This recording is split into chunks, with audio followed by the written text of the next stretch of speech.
guys, welcome back to our channel Telugu to English teacher here. ఈ రోజు మీకోసం మరొక యూస్ఫుల్ వీడియో టాపిక్ ఏంటి అంటే parents children conversation at home. ఇంట్లో మనం పిల్లలతో ఎన్నో రకాల సెంటెన్సెస్ తెలుగులో మాట్లాడతాం, కానీ ఇంగ్లీష్లో మాట్లాడాలి అంటే చిన్న చిన్న మిస్టేక్స్ వల్ల ఇంగ్లీష్ రాదేమో అని మనం భయపడుతూ ఉంటాం. కానీ ఇంగ్లీష్ మాట్లాడాలి, పిల్లలతో మాట్లాడించాలి అని ప్రతి పేరెంట్స్కి ఉంటుంది కదా. మీ అందరి కోసం ఈ వీడియో ఎండ్ వరకు చూడండి. అండ్ మన ఛానల్లో ఉన్న ప్రతి ఒక్క వీడియోని మీరు రెగ్యులర్గా కనుక ఫాలో అయితే you will become a best fluent English speaker. అలాగే మన ఛానల్ని ఫస్ట్ టైం విజిట్ చేస్తూ ఉంటే ఖచ్చితంగా సబ్స్క్రైబ్ చేసుకొని వీడియో ఎండ్ వరకు చూసి మీకు యూస్ఫుల్ అనిపిస్తేనే ఒక చిన్న లైక్ చేయండి. మీరు చేసే లైక్స్ అండ్ సబ్స్క్రైబ్సే నాకు మోటివేషన్ అని మాత్రం మర్చిపోవద్దు. నేను మిమ్మల్ని లాస్ట్ వీడియోలో 2 క్వశ్చన్స్ అడిగాను కదా, వాటి ఆన్సర్స్ ఏంటో ఇప్పుడు చూసేద్దాం. గులిమిని ఇంగ్లీష్లో ఏమని పిలుస్తామంటే ఇయర్ వ్యాక్స్. ఇయర్ వ్యాక్స్ అందరికీ తెలిసే ఉంటుంది కదా, దాన్ని తెలుగులో గులిమి అని అంటారు, ఇంగ్లీష్లో ఇయర్ వ్యాక్స్ అని పిలుస్తాం. ప్రీవియస్ క్వశ్చన్స్లోని క్వశ్చన్ నెంబర్ 2, నువ్వు పైకి ఎందుకు వెళ్ళావు? ఇలాంటి సెంటెన్సెస్ మనం పిల్లలతో ఎక్కువగా మాట్లాడుతూ ఉంటాం కదా. సో ఈ సెంటెన్స్ని కూడా ఇంగ్లీష్లో why did you go upstairs అని అడుగుతాం. ఈ 2 క్వశ్చన్స్ ఎంతమందికి తెలిసి కూడా కామెంట్ చేయడానికి భయపడ్డారో కామెంట్ చేసి చెప్పండి. ఈ వీడియోలో మీకోసం 2 క్వశ్చన్స్ ఉన్నాయి, వాటికైతే మీ ఆన్సర్స్ తప్పకుండా కామెంట్ చేయండి. దానివల్ల మీ ఇంగ్లీష్ అనేది ఇంప్రూవ్ అవుతుంది. టుడేస్ క్వశ్చన్స్లోని క్వశ్చన్ నెంబర్ 1, ఉచిత సలహా. ఉచిత సలహాలు చాలామంది ఇస్తూనే ఉంటారు కదా. సో ఈ ఉచిత సలహాని ఇంగ్లీష్లో ఏమని పిలుస్తారో తెలిస్తే కామెంట్ చేయండి. టుడేస్ క్వశ్చన్స్లోని క్వశ్చన్ నెంబర్ 2, నీ సలహాలు నీ దగ్గర పెట్టుకో. ఇలా మనం చెప్తూ ఉంటాం కదా, నీ సలహాలు నీ దగ్గర పెట్టుకో. ఈ తెలుగు సెంటెన్స్ని ఇంగ్లీష్లో గనక ఏమని పిలుస్తారో లేదా ఏమని మాట్లాడాలో మీకు తెలిస్తే ఖచ్చితంగా మీ ఆన్సర్ని కామెంట్ సెక్షన్లో కామెంట్ చేసి చెప్పండి. నేను నెక్స్ట్ వీడియోలో వీటి ఆన్సర్స్ని రివీల్ చేస్తాను.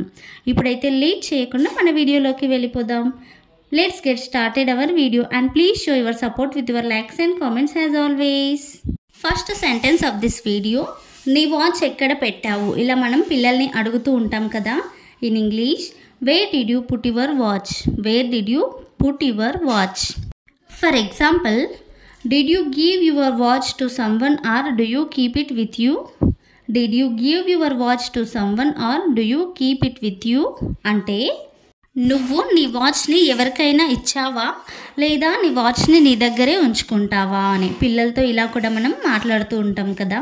Next sentence or next example, who did you give the watch I gave you? Who did you give the watch I gave you అంటే నేను నీకు ఇచ్చిన వాచ్ని నువ్వెవరికి ఇచ్చావు అని, లేదా నేను నీకు గిఫ్ట్గా ఇచ్చిన వాచ్ని నువ్వెవరికి ఇచ్చావు అని. ఇలా కూడా మనం పిల్లలతో రెగ్యులర్గా మాట్లాడుతూ ఉంటాం కదా. So second sentence of this video, దుప్పటి కప్పుకొని పడుకో. In English, cover your self with a blanket and sleep. Cover your self with a blanket and sleep. For example, if you don't cover your self with a blanket, mosquitoes will bite you. If you don't cover your self with a blanket, mosquitoes will bite you అంటే నువ్వు గనక దుప్పటి కప్పుకోకపోతే నిన్ను దోమలు కుడతాయి అని, లేదా బ్లాంకెట్తో నిన్ను నువ్వు కవర్ చేసుకోకపోతే నిన్ను దోమలు కుడతాయి అని ఇలా కూడా చెప్పొచ్చు. Next example, there are a lot of mosquitoes in this room. There are a lot of mosquitoes in this room అంటే ఈ రూమ్లో చాలా మస్కిటోస్ ఉన్నాయి, లేదా ఈ రూమ్లో చాలా దోమలు ఉన్నాయి ఎక్కువగా. లాట్ ఆఫ్ మస్కిటోస్ అంటే దోమలు చాలా ఎక్కువగా ఉన్నాయి అని. Third sentence of this video, పక్కన వాళ్ళతో షేర్ చేసుకో. పిల్లలకి ఇది మనం రెగ్యులర్గా నేర్పిస్తూ ఉండాలి. You share with those next to you. Next to you అంటే నీ పక్క వాళ్ళతో అని. For example, give some of these chocolates to your friends and eat some your self. Give some of these chocolates to your friends and eat some your self అంటే ఈ చాక్లెట్స్లో కొన్ని chocolates మీ ఫ్రెండ్స్కి ఇవ్వు, అలాగే కొన్ని నువ్వు తిను అని. పిల్లలకి ఇది మాత్రం మనం రెగ్యులర్గా నేర్పిస్తూ ఉండాలి. Second example, it is a good practice to share the food you have taken with your friends. It is a good practice to share the food you have taken with your friends అంటే నువ్వు తీసుకెళ్ళిన ఫుడ్ని లేదా నువ్వు తీసుకెళ్ళిన ఆహారాన్ని నీ ఫ్రెండ్స్తో షేర్ చేసుకోవడం ఒక మంచి పద్ధతి అని. పిల్లలకి మనం ఇలా మంచి మంచి హ్యాబిట్స్ చెప్తూ వాళ్ళు చేసేలా ఎంకరేజ్ చేస్తే పిల్లలు కూడా నేర్చుకుంటారు.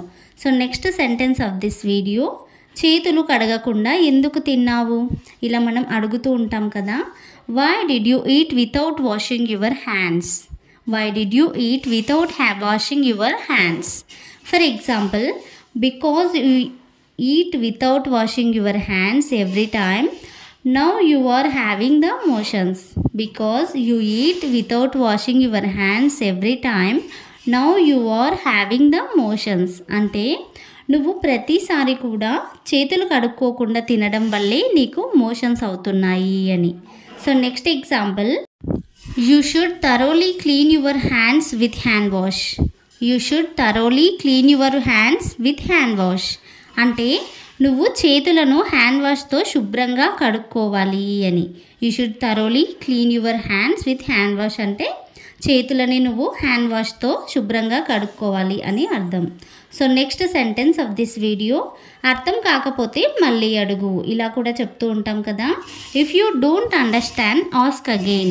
If you don't understand, ask again. For example, if you don't understand what the teacher said, you have to ask immediately and then you will understand. If you don't understand what the teacher said, you have to ask immediately and then you will understand. అంటే నీకు teacher ఏం చెప్తుందో అర్థం కాకపోతే గనక నువ్వు వెంటనే అంటే ఇమీడియట్గా అడుగు, అప్పుడు నీకు అర్థమవుతుంది అని అర్థం. So next example, if you don't understand there is nothing wrong with asking again. If you don't understand there is nothing wrong with asking again అంటే నీకు గనక అర్థం కాకపోతే మళ్ళీ అడగడంలో తప్పేమీ లేదు అని. మనకి ఏదైనా అర్థం కాకపోతే మళ్ళీ అడగడంలో నిజంగా ఎలాంటి తప్పు ఉండదు కదా. ఇది పిల్లల్లో మనం ఎంకరేజ్ చేస్తూ ఉండాలి, అప్పుడే వాళ్ళు డేర్గా అడగడం స్టార్ట్ చేస్తారు. So next sentence of this video, నువ్వు ఎందుకు డల్గా ఉన్నావు? Why are you dull? Why are you dull? ఈ విధంగా ఇంగ్లీష్లో అడగాలి. For example, why are you looking dull today? What happened? Why are you looking dull today? What happened అంటే నువ్వు ఈరోజు ఎందుకు డల్గా కనిపిస్తున్నావు, అసలు ఏం జరిగింది అని. లేదా నువ్వు ఎందుకు ఈరోజు చూడడానికి చాలా డల్గా ఉన్నావు, ఏం జరిగింది, ఇలా కూడా అడుగుతాం. Next example, did you fight with your friends? That's why you look dull. Did you fight with your friends? That's why you look dull అంటే నువ్వు నీ ఫ్రెండ్స్తో గొడవ పడ్డావా, అందుకే నీరసంగా లేదా అందుకే డల్గా కనిపిస్తున్నావు అని.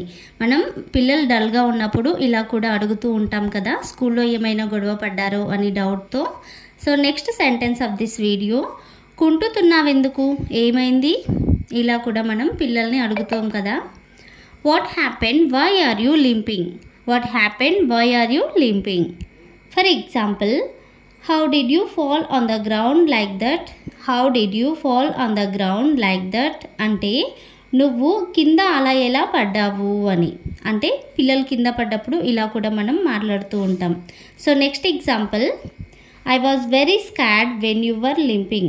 I was very scared when you were limping అంటే నువ్వు కుంటుతున్నప్పుడు నేను చాలా భయపడ్డాను అని.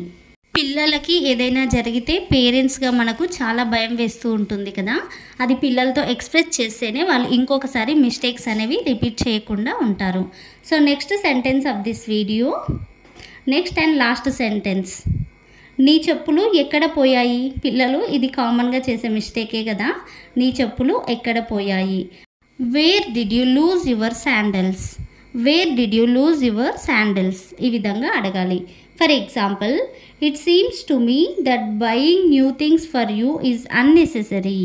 It seems to me that buying new things for you is unnecessary. ఇదైతే మనం ప్రతి ఒక్క పేరెంట్స్ అనుకుంటూనే ఉంటారు కదా. మీనింగ్, నీకు కొత్త వస్తువులు కొనడం అనవసరమని నాకు అనిపిస్తుంది అని. So next and last example, you are not careful and that's why you are losing everything. You are not careful and that's why you are losing everything. అంటే నువ్వు జాగ్రత్తగా ఉండడం లేదు, అందుకనే లేదా అందువల్లనే నువ్వు ప్రతిదీ పోగొట్టుకుంటున్నావు అని. పిల్లలతో మనం ఇలా రెగ్యులర్గా మాట్లాడుతూ ఉంటాం కదా.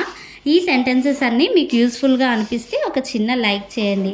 మీరు చేసే లైక్స్ అండ్ కామెంట్స్ వల్లే నేను నెక్స్ట్ వీడియో చేయడానికి డిపెండ్ అయి ఉంటుంది. మన ఛానల్ని ఫస్ట్ టైం చూస్తుంటే ఖచ్చితంగా సబ్స్క్రైబ్ చేసుకోండి. ఈ ఛానల్లో ఉన్న ప్రతి ఒక్క సెంటెన్స్ని మీరు రెగ్యులర్గా కనుక ఫాలో అయితే you will become a best and fluent English speaker.